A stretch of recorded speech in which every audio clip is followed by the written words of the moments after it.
नमस्कार दोस्तों, स्वागत आपका हमारे चैनल पर। हमारी आज की कहानी है तलाशी। सुनो, क्या आप ऑफिस से आते हुए सब्जी लेते आओगे? निशा जल्दी जल्दी घर में ताला लगाते हुए बोली। सुनकर मोहित चौंक गया। बोला, क्यों, तुम्हें क्या हुआ है? रोज तो तुम ही लाती हो। आज मुझे घर आने में देर हो जाएगी। मम्मी के घर जाना है, उनकी तबीयत ठीक नहीं। निशा की बात सुनते ही मोहित की त्रियोरियां चढ़ गई। तुम्हें तो रोज मायके जाने का कोई बहाना चाहिए। कभी मम्मी की तबीयत ठीक नहीं है तो कभी पापा का मूड खराब है, मोहित झुंझलाते हुए बोला। मोहित की बात सुनकर निशा रुआंसी हो गई। माँ बाप की इकलौती संतान निशा ने विवाह से पहले ही मोहित से कह दिया था कि उसे अपने माँ बाप का ख्याल रखना है। तब तो मोहित ने उसकी इस सोच को सहारा था, लेकिन अब जब भी वह मायके जाने का नाम लेती, मोहित ऐसे ही रिएक्ट करता। वैसे तो वह चुपचाप मोहित की बात सुन लेती, लेकिन आज उसकी बात नीचा के मन में चुभ गई। अतः वह भी तलक लहजे में बोली, ठीक है, अब मैं वापस नहीं आऊंगी, वहीं रह लूंगी। मोहित ने निशा की बात को हल्के में लिया और उसे बस स्टॉप पर छोड़कर ऑफिस चला गया। निशा का मूड पूरी तरह खराब हो गया था। बस जब उसके सामने रुकी तो वह अनमनी सी उसमें चढ़ गई। ऑफिस में जल्दी जल्दी पेंडिंग काम निपटाकर लंच में घर के लिए निकल गई, लेकिन घर जाने के बजाय अपनी सहेली प्रिया के पास चली गई। दरवाजे पर निशा को देखते ही प्रिया खुशी से उसके गले लग गई। उसके उदास चेहरे की ओर देखते हुए प्रिया बोली, सच सच बता, क्या हुआ है? मोहित से फिर झगड़ा हुआ क्या?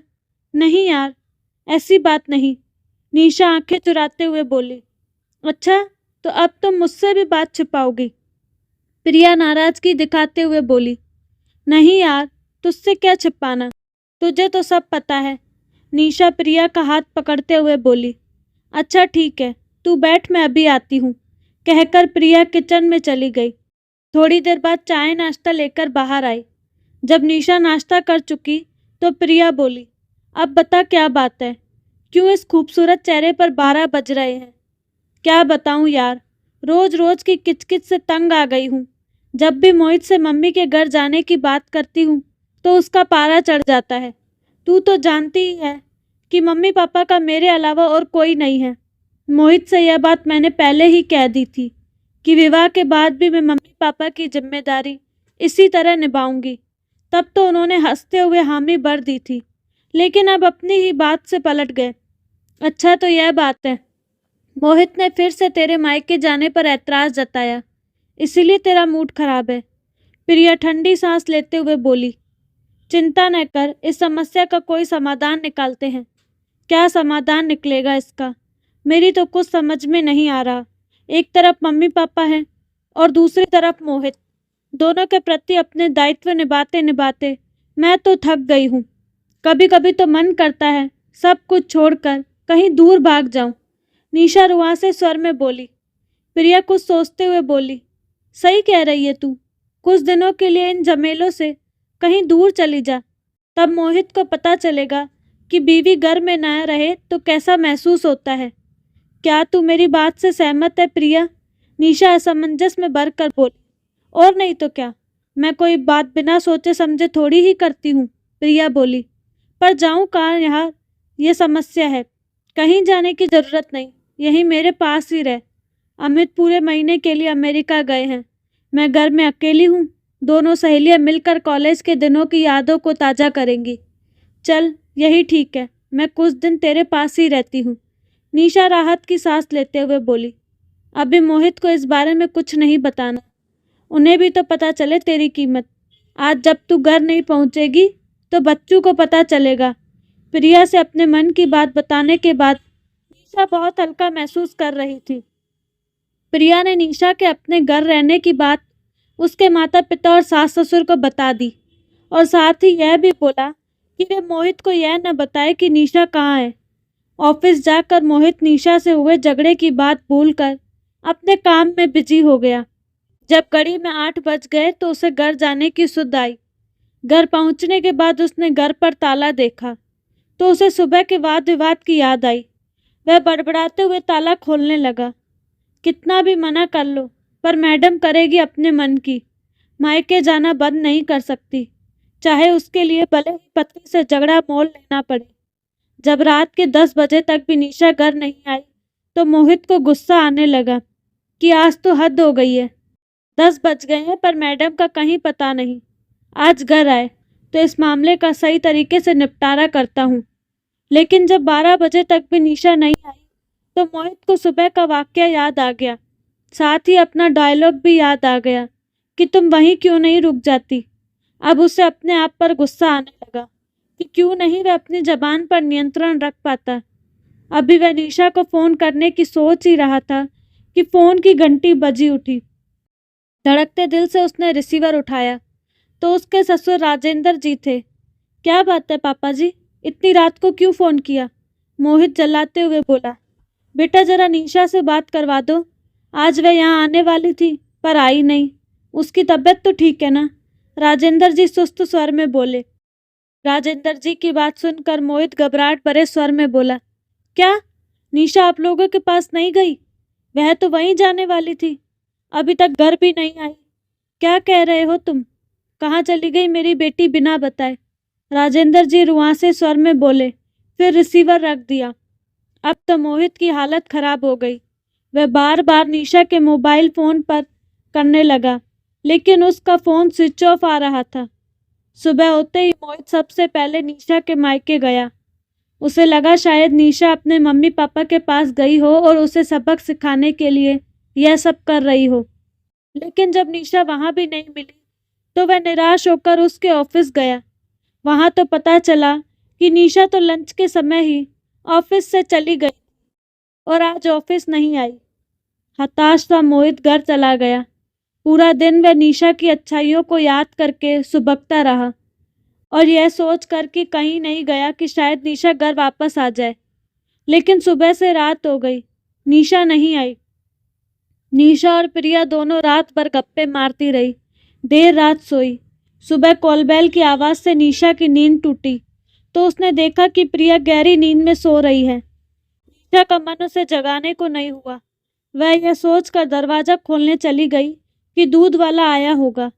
निशा ने दरवाज़ा खोला तो देखा कि दरवाजे पर 4 अजनबी खड़े हैं। उन्हें देखकर वह घबरा गई और जल्दी से दरवाज़ा बंद करने लगी। लेकिन इससे पहले ही उन चारों में से 2 ने निशा को दबोचकर गाड़ी में डाल दिया। जब निशा की आँख खुली तो उसने खुद को एक कच्चे घर में पाया। वह घबराई से इधर उधर देखने लगी। कुछ समझ नहीं आया। निशा घबराहट के मारे रोने लगी। उसकी समझ में नहीं आ रहा था कि वह क्या करे, किससे बात करे। फिर चुपचाप किसी के आने की राह देखने लगी। शाम के करीब 4 बजे 2 लोग आए और निशा से उसके पति के बारे में पूछने लगे। निशा ने अपने पति मोहित के बारे में बता दिया तो वे बोले, हम मोहित की नहीं अमित की बात कर रहे हैं। अमित तो मेरी सहेली प्रिया का पति है। निशा ने अचकचाते हुए पूछा, क्या किया है उसने और आप लोग मुझे क्यों पकड़ कर लाए हैं? निशा की बात सुनकर दोनों अजनबी अचकचा गए। उन्होंने निशा को डांटते हुए कहा, ज़्यादा स्मार्ट बनने की कोशिश न करो। तुम्हारे पति ने हमारे मालिक से कर्जा लिया है और अब उसे चुकाने से कतरा रहा है। जब तक हमारा पैसा नहीं मिलेगा हम तुम्हें नहीं छोड़ेंगे। पैसा नहीं मिला तो हम तुम्हें बेच देंगे। अजनबियों की बात सुनकर निशा के हाथ पांव फूल गए। वह सोचने लगी कि अजीब मुसीबत में फंस गई, कैसे छुटकारा मिलेगा। काश मोहित को फ़ोन कर पाती। दोनों अजनबी निशा को धमकाकर चले गए। जब अगले दिन भी निशा अपने घर नहीं पहुंची तो मोहित बुरी तरह टूट गया। उसकी समझ में नहीं आ रहा था कि क्या करे। निशा को गए 2 दिन हो गए लेकिन उसकी कोई खबर नहीं थी। कहीं वह किसी हादसे का शिकार तो नहीं हो गई, यह सोच सोचकर वह रोने लगा। अगले दिन डोरबेल की आवाज़ से उसकी नींद टूटी। वह खुशी खुशी यह सोचकर दरवाज़ा खोलने लगा कि शायद निशा हो दरवाजे पर, लेकिन सामने उसके माता पिता खड़े थे। उन्हें देखते ही मोहित के सब्र का बांध टूट गया और वह अपने पिता के गले लगकर बच्चों की तरह रोने लगा। उसके इस तरह रोने पर घबराते हुए उसके पिता बोले, क्या बात है, तुम रो क्यों रहे हो? सब ठीक तो है? नहीं पिताजी, कुछ भी ठीक नहीं। निशा घर छोड़कर चली गई है। 2 दिन हो गए लेकिन घर वापस नहीं आई। मोहित सुबकते हुए बोला। क्या कहा? बहू घर छोड़कर चली गई? पर क्यों? मोहित की माँ हैरानी से बोली। जरूर तूने ही उससे झगड़ा किया होगा, वरना मेरी बहू तो बेहद समझदार है। हाँ माँ, मैंने ही उसका दिल दुखाया। पहली बार नहीं, हमेशा उसे दुखी करता हूँ मैं, तभी वह मुझे छोड़कर चली गई। कहते हुए मोहित ने सारी बात माता पिता को बता दी। किया तो तूने गलत है बेटा। जब उसने शादी से पहले ही यह कह दिया था कि उसे ही अपने माता पिता का सहारा बनना है, तो तू क्यों उसके मायके जाने पर ऐतराज जताता है? क्या कभी उसने तुझे रोका हमारे प्रति अपनी जिम्मेदारियां निभाने से, या फिर उसने कभी हमारी सेवा करने में कोई कसर छोड़ी? मोहित के पिता उसे समझाते हुए बोले। आप सही कह रहे हैं पापा, मैं ही गलत था जो अपनी बीवी के मनोभावों को नहीं समझ सका। एक बार वह घर वापस आ जाए तो मैं उसकी सारी बातों को मानूंगा और उसके माता पिता को भी आपकी ही तरह समझूंगा। मोहित के मम्मी पापा को उसके घर आए 2 दिन हो गए, लेकिन निशा का कोई फ़ोन नहीं आया, तो उन्हें भी घबराहट होने लगी। वे सोचने लगे कि निशा ने हमसे कांटेक्ट क्यों नहीं किया, कहीं सच में उसके साथ कोई हादसा तो नहीं हो गया। उधर निशा के अचानक गायब हो जाने से प्रिया बहुत परेशान थी। उसकी समझ में नहीं आ रहा था कि वह अचानक कहाँ चली गई। उसने अपने दिल को यह सोचकर तसल्ली दी कि हो सकता है वह मोहित के पास लौट गई हो, लेकिन जाने से पहले वह अपना फ़ोन क्यों नहीं लेकर गई, यह बात प्रिया को परेशान कर रही थी। 2 दिन तक उसने निशा के आने का इंतज़ार किया, लेकिन जब उसकी कोई खबर नहीं मिली तो उसने मोहित से मिलने का निश्चय किया। अगले दिन प्रिया मोहित के ऑफिस पहुंची और उसे सारी बात बता दी। प्रिया की बात सुनकर मोहित घबरा गया। प्रिया बोली, ऐसे घबराने से काम नहीं चलेगा मोहित, लगता है निशा किसी बड़ी मुसीबत में फंस गई है। हमें पुलिस में रिपोर्ट दर्ज करानी चाहिए। फिर दोनों पुलिस स्टेशन पहुंचे और निशा की गुमशुदगी की रिपोर्ट लिखवा दी। रिपोर्ट लिखवाने के अगले ही दिन मोहित के पास फ़ोन आया कि पास के गांव से कुछ लोगों की शिकायत आई है कि वहां एक खाली मकान में कुछ औरतों को कैद करके रखा गया है। उन्हें कहीं बाहर भेजने की तैयारी चल रही है। हम वहां रेड मारने जा रहे हैं, आप भी हमारे साथ चलिए, शायद आपकी पत्नी की कोई खबर मिल जाए। फ़ोन सुनते ही मोहित अपने और निशा के मम्मी पापा के साथ पुलिस स्टेशन पहुंचा। साथ में प्रिया भी थी। पुलिस की टीम के साथ साथ वे सभी गांव में पहुंचे। वहां एक कमरे में निशा बंद थी। सभी औरतों और वहां उपस्थित गुंडों को पकड़ लिया गया। पुलिस इंस्पेक्टर ने मोहित से कहा, देखिए इनमें से कोई आपकी पत्नी तो नहीं। उन्हें देखकर मोहित निराश हो गया, क्योंकि उनमें निशा नहीं थी। इंस्पेक्टर बोले, आप परेशान ना हो, हम पूरे घर की तलाशी लेते हैं। हो सकता है कि आपकी पत्नी को किसी और कमरे में रखा गया हो। पूरे घर की तलाशी लेने के बाद निशा एक कमरे में घुटनों पर मुंह रखे रोती मिली।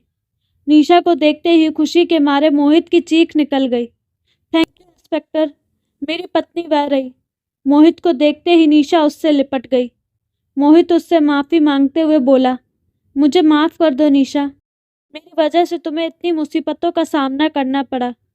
मैं तुमसे वादा करता हूँ कि अब कभी तुम्हें अपनी जिम्मेदारियाँ पूरी करने से नहीं रोकूंगा। अब घर चलो बहू, घर चलो, तुम्हारा पति अब पूरी तरह सुधर गया है। निशा अपने सास ससुर का सम्मिलित स्वर सुन मुस्कुराने लगी। तो दोस्तों, कैसी लगी आपको कहानी? अपनी राय कमेंट बॉक्स में ज़रूर बताइएगा। साथ ही हमारे चैनल को लाइक शेयर एंड सब्सक्राइब करना ना भूलें। धन्यवाद।